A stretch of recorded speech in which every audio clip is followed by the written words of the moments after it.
Dillon Gabriel raises a lot of eyebrows of concern. As you guys know, he had a ball batted down today, and it turned into an interception, pick six. And you guys can see right here, this was a cause of concern coming into the draft when it pertaining to Dillon Gabriel, is how, his smaller frame. You guys seen him with the Johnny Manziels. Just kind of with those guys, the smaller frames, getting balls batted down the line, ultimately turns into interceptions. And it's not a knock, it's just how he plays in that spread wide open offense, and you project that to a spread wide open field. Yes, the arm may not be as strong. I can't imagine there's many people that think Dillon Gabriel's a better quarterback than Shedeur Sanders. I don't care where they were drafted. And if the Browns are the one team that thinks that, then I'm going to suspect it's not true. I never root against anybody. Yeah. But I'd be surprised if Dillon Gabriel's ever a legitimate starting quarterback for the Cleveland Browns. I'd be surprised. I just don't think. Gets the ball out, he's accurate. As far as how does that translate to the National Football League, I just don't see it. I don't know why. I'm sure he's a great kid. He plays his ass off. He's a winner. But when I watch him on tape, nothing really excites me about his game other than the fact that he's pretty accurate, got a quick arm. There's a lot of speculation. He wanted Shedeur Sanders. The staff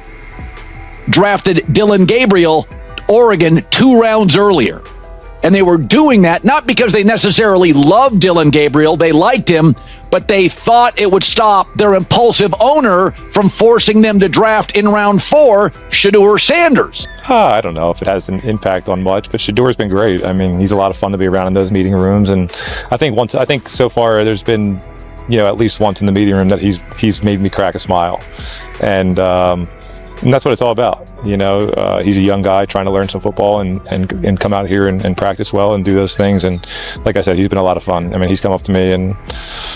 Breaking news from Cleveland that's sending shockwaves through the NFL world. The quarterback battle everyone's been watching just took a dramatic turn, and what I'm about to reveal will completely change how you view this competition. Shedeur Sanders has not only taken the lead for the coveted QB1 spot, but Dillon Gabriel is now facing serious doubts about his ability to even secure a backup role. Here's the thing that nobody's talking about. This isn't just about talent. There's a behind-the-scenes power struggle happening in Cleveland that involves the owner, the coaching staff, and a draft strategy that might have been designed to manipulate the entire situation. I've been following this story closely, and what I discovered about why Gabriel was really drafted will blow your mind. Stick around because I'm going to break down exactly what's happening, why Gabriel's size is becoming his biggest nightmare, and how Sanders is absolutely dominating in ways that even veteran Joe Flacco didn't expect. What we're witnessing in Cleveland isn't just a typical quarterback competition, it's a perfect storm of draft politics, physical limitations, and raw talent colliding in the most dramatic way possible. When the Browns drafted Dillon Gabriel ahead of Shedeur Sanders, many believed it was a no-brainer decision. Gabriel had the size, the college production, and what appeared to be the perfect skill set for the NFL.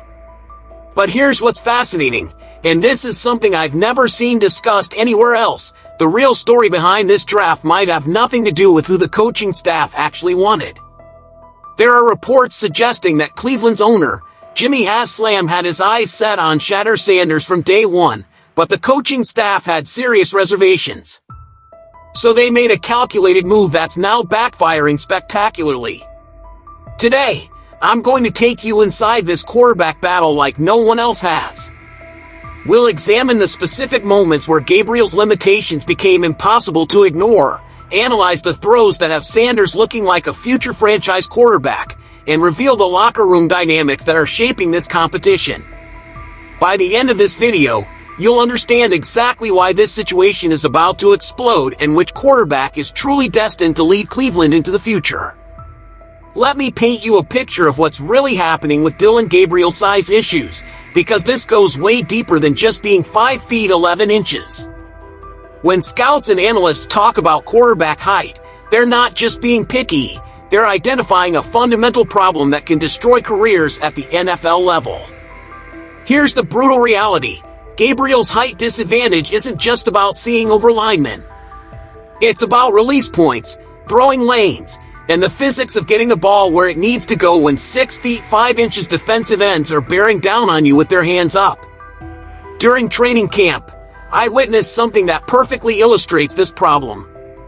Gabriel was running a simple slant route during 11-on-11 drills, and you could see the panic in his eyes as the defensive line started getting their hands up. What happened next was textbook Gabriel. He began releasing the ball higher than usual to compensate for the potential deflection. But here's where physics becomes your enemy. When you alter your natural release point to avoid pass deflections, you lose accuracy, velocity, and timing. The result? His passes started sailing over receivers' heads, and the ones that didn't get batted down anyway because his altered mechanics made his throws predictable. I've analyzed tape from his college career at Oregon, and this problem was masked by their spread offense system. In college, Gabriel had more space, quicker developing routes, and defensive lines that weren't as athletic or coordinated. But the NFL is a different beast entirely. Every defensive coordinator knows that if you can get your hands up consistently against a shorter quarterback, you can disrupt their entire rhythm and confidence. The most telling moment came during a red zone drill where Gabriel had to throw a back shoulder fade to the corner. The linebacker didn't even jump. He just raised his hands, and Gabriel's throw sailed 3 feet over the receiver's head because he was so concerned about the deflection. That's when you could see the coaching staff exchange those looks, the kind of looks that say, "We might have a problem." What makes this even more concerning is Gabriel's response to the pressure. Instead of finding ways to work around his limitations, he's becoming more tentative, more mechanical, and less instinctive. Great quarterbacks find ways to overcome physical limitations. Drew Brees was 6 feet 0 inches and had one of the most successful careers in NFL history. But Brees had lightning-quick decision-making and pinpoint accuracy that made up for his height. Gabriel, on the other hand, is showing the opposite traits. His decision-making is slowing down under pressure, his accuracy is suffering when he alters his mechanics, and most importantly, his confidence is visibly shaken.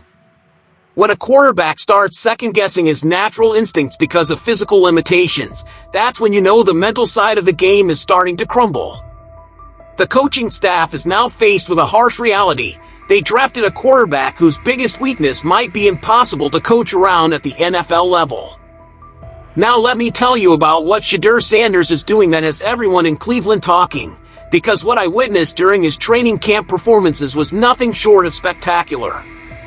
While Gabriel was struggling with basic mechanics, Sanders was out there making throws that had veteran coaches shaking their heads in amazement.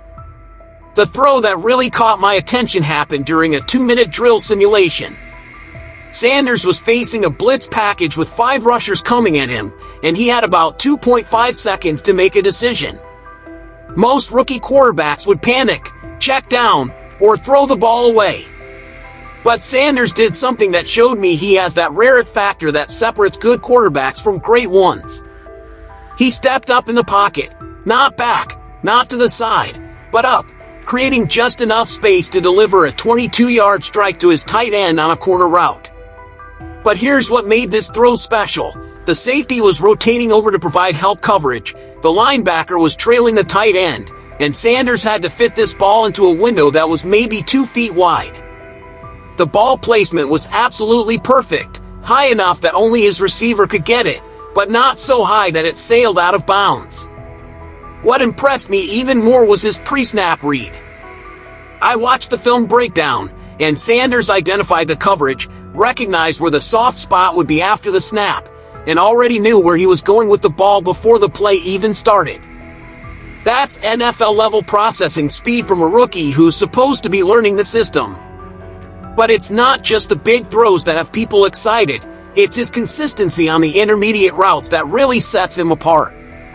During one practice session, Sanders completed 12 consecutive passes between 8 to 18 yards, and every single one was placed exactly where it needed to be. His receivers didn't have to adjust, slow down, or make difficult catches. The ball was just there, in their hands, in perfect rhythm. The coaching staff has started giving him more complex route combinations, and he's handling them like a veteran.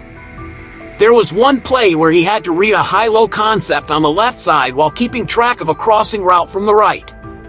Most rookies would lock onto one receiver and force the throw.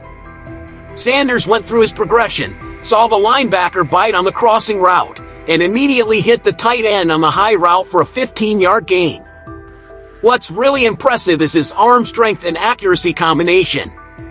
He's not just throwing hard, he's throwing with touch when he needs it and velocity when the situation demands it. His deep ball accuracy has been consistently around 70% in practice, which is elite level for any quarterback, let alone a rookie. Even Joe Flacco, who's seen plenty of young quarterbacks come and go, has been impressed with Sanders' approach to learning the system and his natural leadership qualities in the huddle. Here's where this story gets really interesting, and it's something that most people don't know about. The Dillon Gabriel draft pick wasn't just about football talent. It was about organizational politics and a power struggle between Cleveland's owner and coaching staff that's now playing out in the most public way possible. According to multiple sources within the organization, Jimmy Haslam was absolutely enamored with Shedeur Sanders from the moment he started evaluating quarterbacks. Haslam saw Sanders' college tape, his leadership qualities, and his performance in big games, and he wanted him on the team. But here's where it gets complicated. The coaching staff wasn't completely sold on Sanders, and they definitely didn't want their owner forcing another quarterback decision on them. Remember, this is the same owner who has been involved in quarterback decisions before, and not always with great results. The coaching staff was determined to maintain control over their draft board, so they made what they thought was a strategic move: draft Dillon Gabriel in the second round, 2 rounds ahead of where Sanders was projected to go, essentially preventing Haslam from being able to force them to take Sanders later. The plan was simple. Gabriel had the measurables and college production that looked good on paper, and by taking him early, they could tell Haslam that they already had their quarterback of the future. It was supposed to be a win-win. The coaches maintained control of their draft, and Haslam couldn't complain because they had addressed the quarterback position. But here's what they didn't anticipate. Sanders was still available when their 4th-round pick came up, and Haslam pushed hard to take him anyway. The coaching staff found themselves in an impossible position. They couldn't say no to their owner without creating a major conflict, but taking Sanders would essentially admit that their Gabriel pick might not have been the right choice. So they drafted both quarterbacks, creating what was supposed to be a healthy competition but has turned into a nightmare scenario for the coaching staff. Because now, every day in practice, Sanders is proving that maybe Haslam's instincts were right all along. The locker room dynamics are fascinating to watch. Gabriel knows he was the coaching staff's guy, which should give him confidence, but instead, it's created pressure because he feels like he has to justify their decision. Meanwhile, Sanders is playing with the freedom of someone who has nothing to lose and everything to prove. Veterans in the locker room are starting to gravitate toward Sanders, not because they're taking sides in the organizational politics, but because they're responding to his natural leadership and the way he carries himself. When Joe Flacco talks about Sanders making him smile in meetings, that's not just about personality, that's about a young player who has the confidence and charisma that veteran players respect. The coaching staff now finds themselves in the awkward position of potentially having to admit that their draft strategy backfired and that their owner might have been right about Sanders all along. The fan reaction to this quarterback battle has been absolutely electric, and it's creating a dynamic that's putting even more pressure on the coaching staff to make the right decision. What started as cautious optimism about Gabriel has transformed into genuine excitement about Sanders, and the shift has been dramatic to witness. I've been monitoring social media, fan forums, and local Cleveland sports radio, and the sentiment has completely flipped over the past few weeks. Initially, fans were excited about Gabriel because he represented stability, a quarterback with good college production who seemed like a safe pick. But as training camp footage started leaking out and reports began surfacing about Sanders' performances, the narrative completely changed. The turning point came when a fan-shot video of Sanders making that corner route throw went viral on social media. Within hours, #ShedurTime was trending in Cleveland, and fans were creating highlight reels comparing Sanders' throws to some of the best quarterbacks in the league. The excitement wasn't just about the throw itself, it was about the confidence, the poise, and the way Sanders carried himself after making it. What's really interesting is how different generations of Browns fans are responding. Older fans, who have been through decades of quarterback disappointments, are being cautiously optimistic but are clearly intrigued by Sanders' potential. They've seen too many promising quarterbacks fail to get completely carried away, but there's a buzz in their conversations that hasn't been there in years. Younger fans, on the other hand, are all in on Sanders. They love his social media presence, his confidence, and the way he's not intimidated by the NFL environment. They see him as someone who could not only be a great quarterback but also someone who could change the culture of the entire organization. The veteran player's response has been equally telling. When Joe Flacco talks about Sanders making him smile in meetings, that's significant because Flacco has been around long enough to recognize genuine leadership qualities. Veterans don't fake enthusiasm for young players, they either respect them or they don't. And it's clear that Sanders is earning that respect through his work ethic and approach to the game. Even more importantly, the offensive line has started to respond differently to Sanders during practice. Linemen are naturally protective of quarterbacks they believe in, and you can see them giving Sanders extra time in the pocket and communicating more effectively when he's under center. That kind of organic team chemistry can't be coached. It either develops naturally or it doesn't.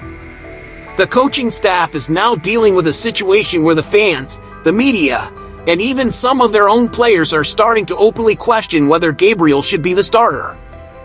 That's not a position any coaching staff wants to be in, especially when they're the ones who made the decision to draft Gabriel ahead of Sanders. The pressure is mounting from every direction, and it's becoming clear that this decision will have implications far beyond just the quarterback position. So here's where we stand in this incredible quarterback battle that's captivating Cleveland and the entire NFL. Dillon Gabriel, who was supposed to be the safe pick, the coaching staff's choice, is struggling with fundamental issues that might be impossible to overcome at the NFL level. His size limitations aren't just a minor concern, they're affecting his mechanics, his confidence, and his ability to function in an NFL offense. Meanwhile, Shedeur Sanders is doing everything possible to prove that sometimes the best talent evaluation comes from trusting your instincts rather than overthinking the process. His performances have been consistently impressive, his leadership is natural, and he's winning over everyone from veteran teammates to passionate fans.